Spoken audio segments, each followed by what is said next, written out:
Assalamualaikum warahmatullahi wabarakatuh. Selamat pagi, Bapak dan Ibu peserta Diklat Manajemen Puskesos SLRT tahun 2021.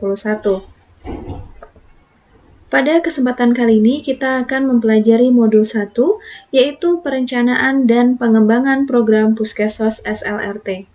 Bersama saya, Eka Novarina, Widya Iswara Pertama, BBPPKS Bandung.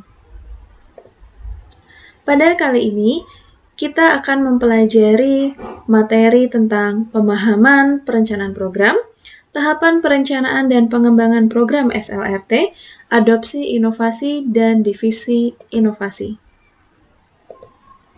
Tujuan pembelajaran yang kita lakukan adalah dapat merancang dan mengembangkan kegiatan atau program Puskesos SLRT dengan melakukan perencanaan yang baik. Indikator keberhasilan pembelajaran ini adalah peserta dapat menjelaskan dan menilai perencanaan program, menguraikan dan mengevaluasi tahapan perencanaan dan pengembangan program, menjelaskan dan mengevaluasi adopsi inovasi dan divisi inovasi. Diharapkan sebelum mempelajari materi ini, Bapak dan Ibu telah membaca terlebih dahulu modul yang disediakan.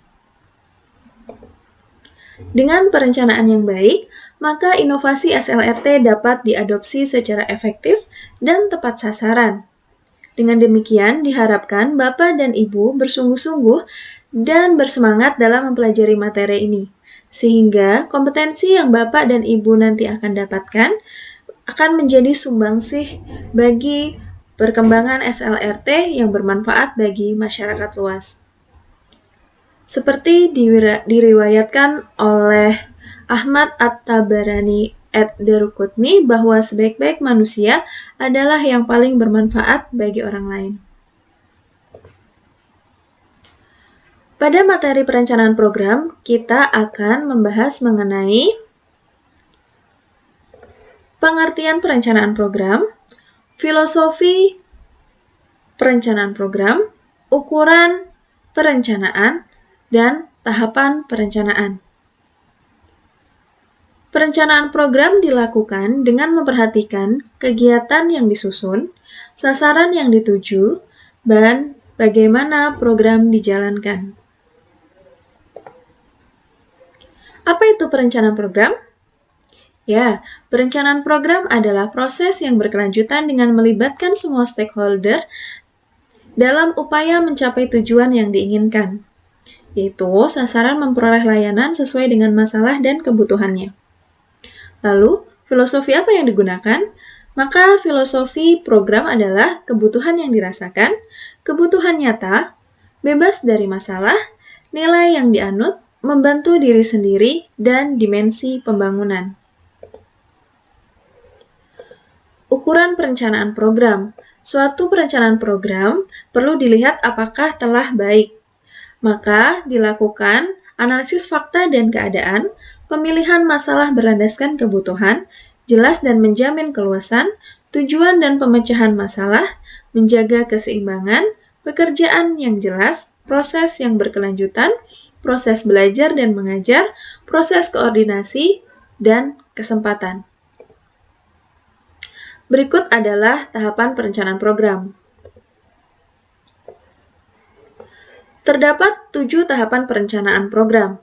Silahkan Bapak dan Ibu mengurutkan dari 1 hingga 7. Baik, untuk tahapan perencanaan program adalah yang pertama, persiapan. Yang kedua, pembentukan SLRT. Yang ketiga, sosialisasi. Yang keempat, penyiapan dan pengembangan SDM SLRT. Yang kelima, implementasi. Yang keenam, monitoring dan evaluasi. Yang ketujuh adalah perluasan dan keberlanjutan. Silakan Bapak dan Ibu untuk mendiskusikan apa saja yang dilakukan pada setiap tahapan perencanaan program tersebut. Pada tahap persiapan, dilakukan kajian, rancangan program, penyiapan kelembagaan, pengembangan sistem aplikasi, penyiapan sarana dan prasarana, serta penentuan lokasi. Pada tahap pembentukan SLRT, ini mencakup legalitas atau regulasi, tata kerja atau organisasi, dan sarana.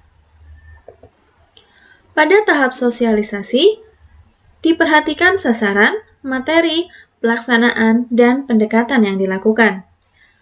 Untuk tahap penyiapan dan pengembangan SDM SLRT, dilakukan pembuatan peta SDM, standar kualifikasi, profil SDM yang meliputi rekrutmen, seleksi dan penempatan, serta pengembangan kapasitas. Untuk tahap implementasi, mencakup penjangkauan, pengaduan, dan juga rujukan. Pada tahap monitoring dan evaluasi, dilakukan monitoring, supervisi, dan pelaporan, evaluasi program, strategi peningkatan kapasitas MONEF, dan promosi penggunaan hasil MONEF. Untuk tahapan terakhir, yaitu perluasan dan keberlanjutan, dilakukan dengan advokasi dan sosialisasi hasil pembelajaran SLRT. Perubahan menuju hal yang lebih baik harus direncanakan dengan menggunakan atau memanfaatkan atau mengadopsi berbagai inovasi. Apa itu adopsi inovasi? Adopsi inovasi dapat diartikan sebagai proses perubahan perilaku, baik yang berupa pengetahuan, sikap, dan keterampilan pada diri seseorang setelah menerima pesan inovasi yang berasal dari luar sistem. Berikut adalah skema proses adopsi inovasi, yaitu pesan inovasi disampaikan dengan informatif, persuasif, dan entertainment. Maka akan terjadi perubahan kognitif, psikomotorik, dan afektif, sehingga terjadi adopsi inovasi perubahan perilaku. Berikut adalah tahapan adopsi inovasi. Yang pertama adalah adanya kesadaran atau munculnya kesadaran, selanjutnya timbul minat, lalu dilakukan penilaian, dan juga uji coba atau mencoba, dan terakhir adalah menerima atau menerapkan. Adopsi inovasi adalah penerimaan dari luar sistem sosial, sementara itu, difusi inovasi adalah proses perembasan inovasi dari satu individu yang telah mengadopsi ke individu lain dalam sistem sosial yang sama. Demikian Bapak dan Ibu materi kita pada kali ini. Ada yang ingin ditanyakan? Baik, kita akan melakukan evaluasi dan juga refleksi. Apa itu perencanaan program? Baik, betul sekali. Perencanaan program adalah proses yang berkelanjutan dengan melibatkan seluruh stakeholder terkait untuk mencapai tujuan yang diinginkan. Apa saja tahap perencanaan program? Ya, betul. Perencanaan program ada 7 tahapan. Yang pertama adalah persiapan, yang kedua adalah pembentukan SLRT, yang ketiga adalah penyiapan SDM, yang keempat adalah implementasi, yang kelima adalah sosialisasi, yang keenam adalah monitoring dan evaluasi, dan yang terakhir adalah perluasan. Baik Bapak dan Ibu sekalian, bagaimana aktivitas pembelajaran kita kali ini? Menyenangkan? Luar biasa? Terima kasih. Sampai bertemu kembali di pertemuan selanjutnya. Untuk materi selanjutnya adalah penyelenggaraan SLRT yang mencakup kelembagaan, sumber daya manusia, sarana prasarana, dan pembiayaan.